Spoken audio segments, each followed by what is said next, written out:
வாழவே முடியாது. எனக்கு பயம் இல்லைன்னு யார் சார் சொன்னது? எப்போ ஒரு தடவை இல்லை சார், ஒவ்வொரு நாளும், ஒவ்வொரு நிமிஷமும், ஒவ்வொரு நொடியும் நான் பயந்துகிட்டே தான் சார் இருக்கேன். 7 வருஷத்துக்கு முன்னாடி டியூட்டியில சேர்ந்தப்ப கடமைக்காகத்தான் என் உயிரையும் கொடுப்பேன்னு சத்தியம் பண்ணேன் சார். நீங்க சொன்ன போன் கால்ஸ், அட்டாக்ஸ் வரலாம், வராமலும் போகலாம். ஆனா ஏதோ ஒரு நாள் நிச்சயமா என் சாவு வந்தே தீரும் சார்.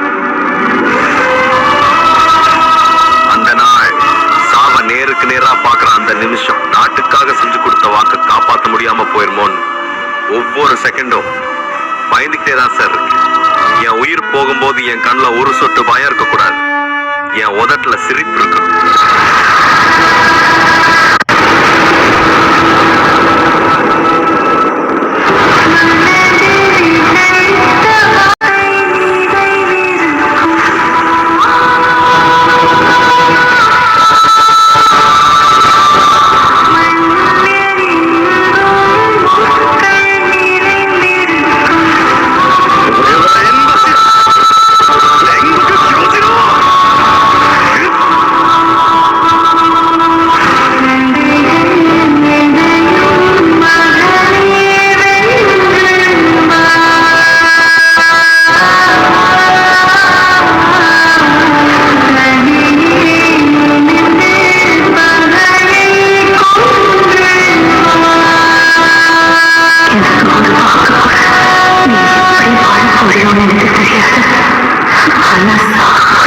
இந்த உலகத்தை மதிக்க பெரிய பணக்காரனாதான்